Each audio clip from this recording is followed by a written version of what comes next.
I'm Stephen Koprince, Managing Partner of Koprince Law, LLC.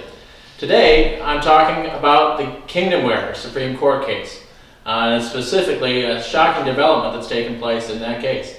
If you've been following it, the Kingdomware case pits the Department of Veterans Affairs against a small service-disabled veteran-owned business called Kingdomware Technologies Incorporated. And the question is the VA required to put veterans first when it comes to federal contracting? And that's exactly what the Supreme Court will look at when it decides the Kingdomware case later this year or next year. But just recently, in a stunning and unusual move, just weeks before the court scheduled to hear oral arguments on November 9th, 2015, the VA abandoned its previous litigation position, and has replaced it with an entirely different rationale for why it should not have to prioritize veteran-owned companies. Since at least 2012, the VA has been telling anyone who will listen it doesn't need to prioritize SDVOSBs or VOSBs, veteran-owned small businesses, so long as the VA is meeting its annual SDVOSB and VOSB contracting goals. There's a statute in 2006 that set up goals and also required the VA, according to veterans, and according to me too, to put veterans first in their contracting, to prioritize veterans whenever two or more veteran-owned small businesses or SDVOSBs were available or reasonably expected to submit offers at fair market prices. Well, the VA had a different idea. Their argument was successful at the Court of Federal Claims and again at the Federal Circuit. The courts held that the VA did not have to prioritize veteran-owned companies so long as it was meeting its annual goals for those firms, which could be, by the way, as low as 3% for SDVOSBs. Well, Kingdomware Technologies Incorporated, that SDVOSB, was on the losing side at two places, both at the Court of Federal Claims and again at the Federal Circuit.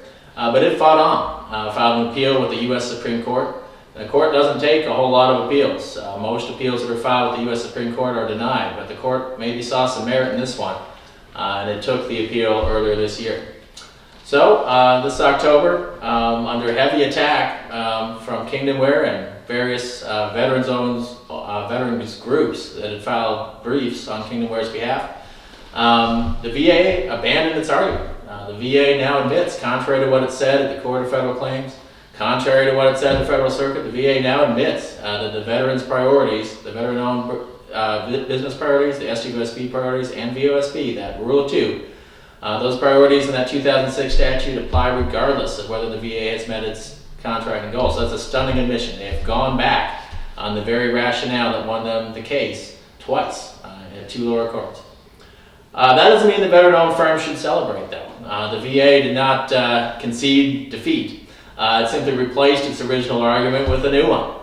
And so now, instead of arguing that it can abandon those SDVOSB and VOSB preferences whenever its goals are met, the VA now says that the 2006 statute only applies to quote-unquote contracts.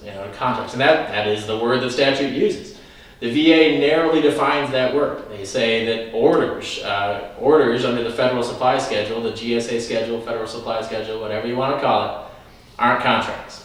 Therefore, according to the VA's new argument, the VA can use the GSA Schedule anytime it wants without prioritizing SDVOSBs and VOSBs. And that, by the way, is the VA's end goal. They want to be able to use that schedule without applying the preferences that veterans groups and I believe are required by the statute.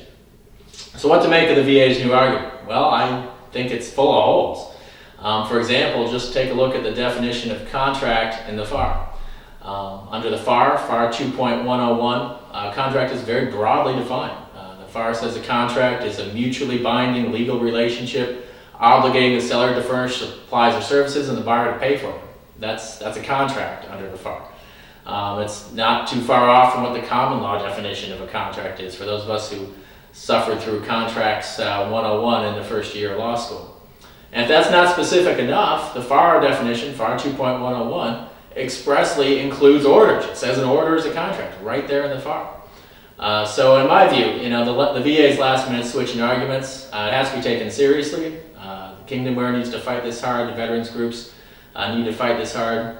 But it does demonstrate that the VA's position in this Kingdomware case is, at its core, a conclusion in search of a legal theory. The VA wants to do what it wants to do.